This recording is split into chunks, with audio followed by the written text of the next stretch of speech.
A lot of people say, like, I just don't know where to start on, like, taking myself back and coming back home to myself. And my number one suggestion would be prepared for disappointment. Prepare your nervous system, prepare your mind and body that you will experience disappointment, because I think it's probably one of the number one reasons why we delay or procrastinate taking ourselves back, because we're afraid to find out who no longer wants to be in relationship, who was only here for our service, what relationships can not sustain the reality of you instead of the idea of you. And it's heartbreaking, it's disheartening, it's disparaging. And there's no light way to say that. There's no easy way to go through that besides simply going through it. And so if you're in this space where you're, watching reels and you're scrolling and you're liking all of the memes and quotes of all the self-help shit that we all see, we all resonate with, and you're like, yes, this is me, and it, has you in the space of like, I want to do something about it. The first thing is to know that you are in for a hard time. And I think more people have to be honest about that, because on the other side, yes, you might feel lighter, you might feel freer, you might feel more authentic, but the reality is you will go through an emotionally turbulent time in coming home to yourself, because you're also going to have to detach from a lot of the ways that you avoided yourself. And that could be through people and relationships, it could be through your career, it could be through all kind of things, it could be through sex and lust.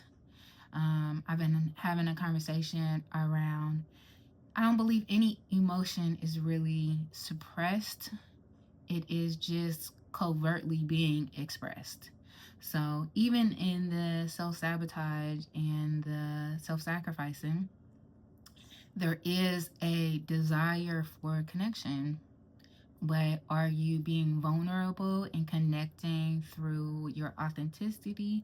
No, but the desire doesn't go anywhere. And so it just covertly hides itself through need and obligation, because somewhere in our brain it says, I will settle for being needed over being wanted, over being desired, because at some point we experience the heartbreak of someone not wanting us, not desiring us, not being chosen. And so, in order to avoid that disconnect, we try our best way to get our needs met. But anytime we are in a space of need and obligation, it is going to feel like lack. It is not going to be fulfilling, because the desire isn't necessarily getting met. The desire is for connection, but we're settling for it. And so it's always going to feel like a discount or a sense of pity in it, because it's not truly what our soul wants. We're just kind of settling for what's available. Which brings me to, I was having this thought that women are naturally abundant because of our ability to be whimsical and dreamy and have imagination and lean into pleasure and desire in a way that we can embody, and we can embody it through our aesthetics and through our homes and through our connections, and utilize our desire through the connections and how we connect to life, how we connect to nature. And because of that, we get to dream beyond our circumstances. We get to really tap into possibility. And when we are tapping into possibility, I think that's when we get to ease into flow, into real authentic connection, because we are attracting from a place of resonance. Hey y'all, so I'm watching this video back and I just wanted to include like a shameless plug. Next Thursday, July 30th, I'm having a abundance workshop. It's going to be a group regression where I am guiding you guys into a deep meditative state to recall and remember memories of how your abundance wax initiated. A lot of times you will recall their specific childhood memories that, in this case, may have presented the emotion of lack or some type of insecurity or shame around receiving. And from there, you can identify your patterns around receiving and then, therefore, do some subconscious reprogramming as far as what you want. And so I just wanted to include that. If this is something that you're interested in, you can register on my website, which will be in the description box. We're not just leaning to what's available. We're not just leaning to what we have proximity and access to, because I think our circumstances does keep us in proximity to just what's here in the now. But if we can really tap into possibility, we can go timelines ahead. And in that, we may not be able to automatically quantum leap to 10 years ahead of ourselves, but we can get a dream installed and downloaded to say, this is my North Star, this is what I'm moving towards. And when we have a goal in mind, when we have a dream in mind, we also have direction. And I think a lot of the times we get lost in the self sacrificing and people pleasing and self abandoning because we don't even know what we want. We don't even know what we are dreaming up for ourselves. We haven't even thought about what is possible. And we are now in a time where the women collectively, we are saying what is possible for us to have, that the women before us have sacrificed enough, and we also feel like we have sacrificed enough, that I no longer want to be in a space of need and obligation and sacrifice, and I want to lean into desire and pleasure and dreaminess and being whimsical. And I think that's when we are our true authentic selves, when we can dream beyond our circumstances and really tap into that. And I think that is something our ancestors was not really able to do because the circumstances were so heavy. They were dense circumstances that kept them in them. And so now that we have some wiggle room, what are we going to do? I was also thinking about this, that like when you release and you start shedding these layers, you do get a little bit of ease, you get a little bit of room. And in that, you get to kind of like stretch out, see who am I with this little extra room, this ease, this abundance.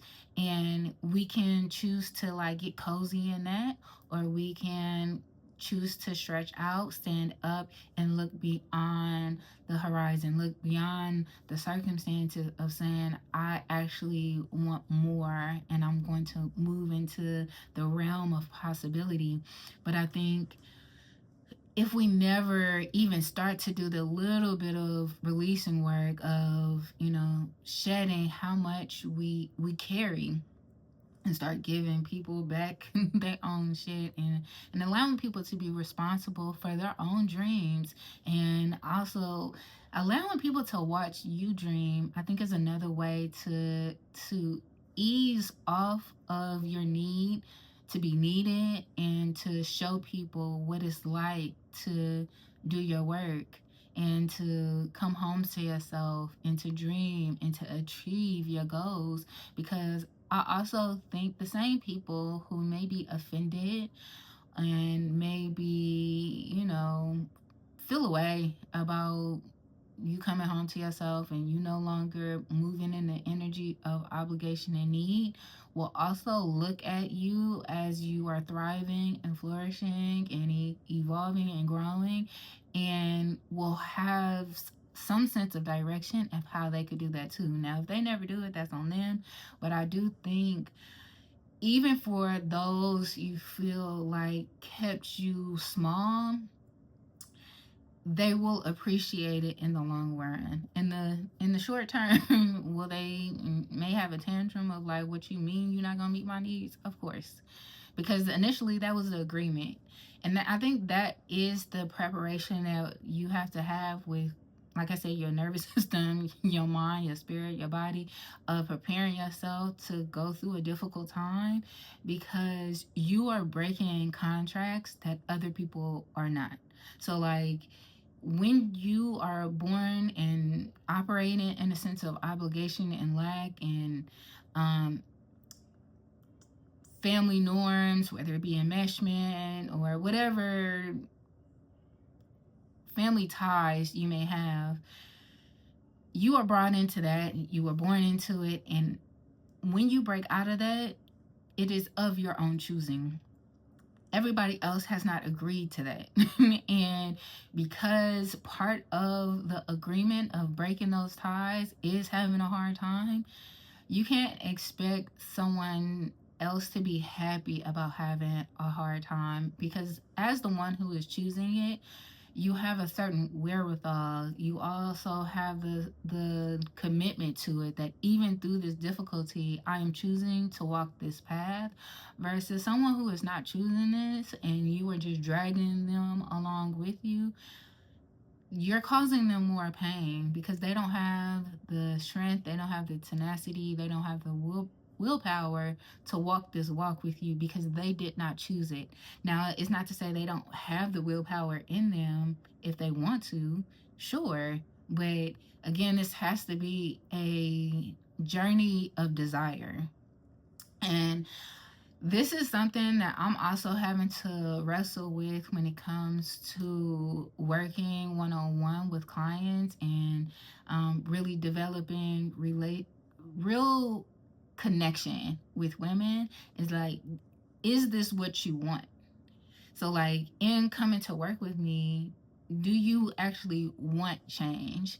Because I can't convince you that you need to change. I can't convince you that you're unhappy or that you have things to unpack and process. I can't do that work for you. You would need to arrive in saying, I want change and I want to go through the journey of self discovery to get to the space of overflow and ease and authenticity.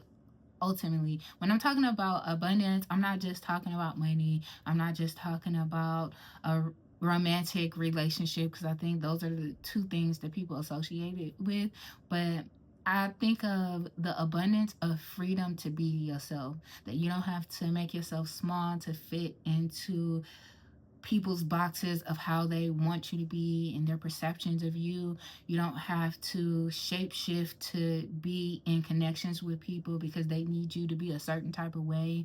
You don't have to overgive and sacrifice yourself in order to be needed, in order to be in connection. To me, that's abundance, is that you can show up fully as yourself and be confident in it and to be grounded in that, and to know you'll be okay. You could weather the storm.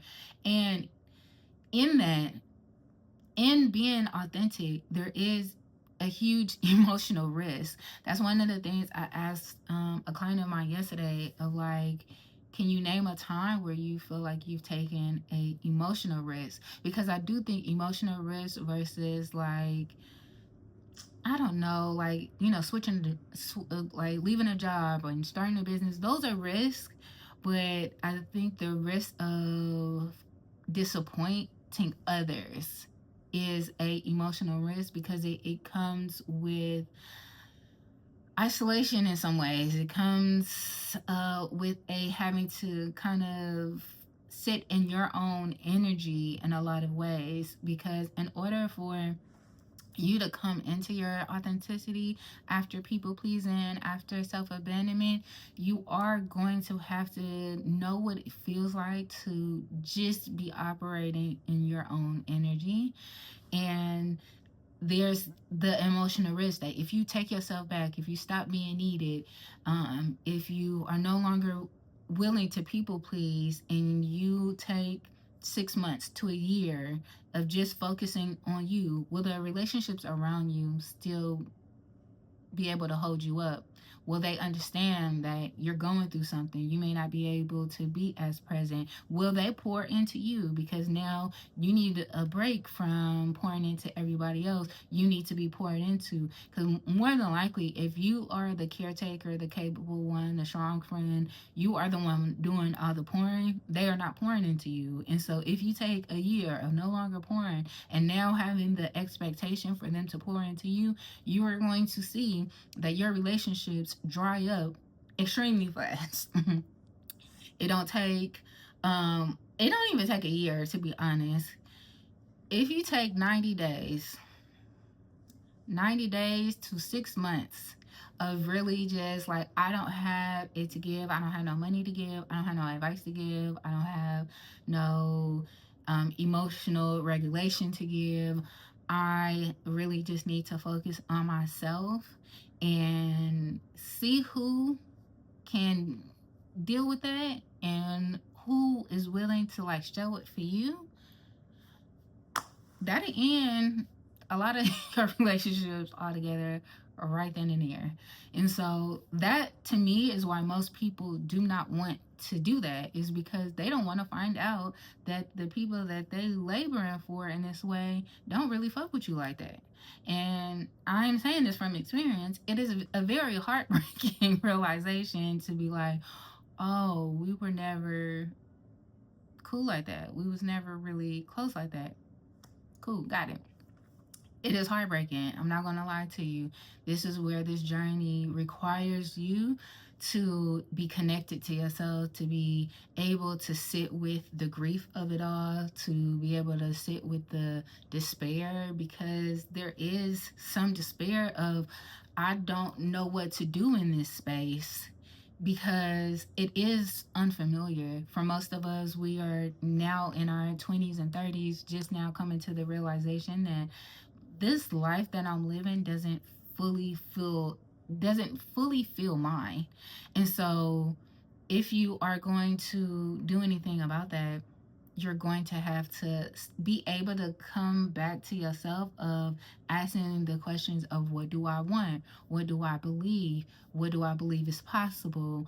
And that's very hard to do when you're in relationships that need you, because you're also going to constantly be either giving your energy away or taking on other people's energy. And so there is like this enmeshment of not knowing what's yours and what's others. And so you don't even know how to identify what dreams and desires are even truly yours if you cannot do that. And so I do think you need a period of time to be in isolation. Now, if you're in a relationship and you don't want to fully, get out of that relationship, fine. But I do think you have to really create some really hard, strict boundaries of, I am doing this for me. I would even say, if you're in a relationship or you're married, while you are doing this, your partner should probably be doing it with you. And if they're not doing some internal work while you are doing your internal work, I can guarantee you, like, this, it's just not going to work, because in this you are becoming a different person. You are taking on a whole new identity. If you're choosing to no longer self-sacrifice, self-abandon, and you want to be in relationships of genuine connection and want and desire, your partner will also have to do the same. And the realization that maybe y'all ain't as compatible as you thought. Maybe y'all don't want the same things, because again, this may be the first time in your life where you're even sitting with what you truly want.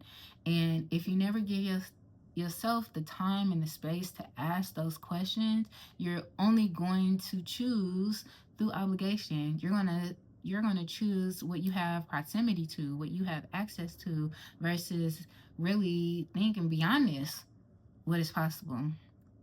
And I think for women, we are in a space where we have the freedom to do so, because of our ability to dream, our ability to self-sustain, honestly.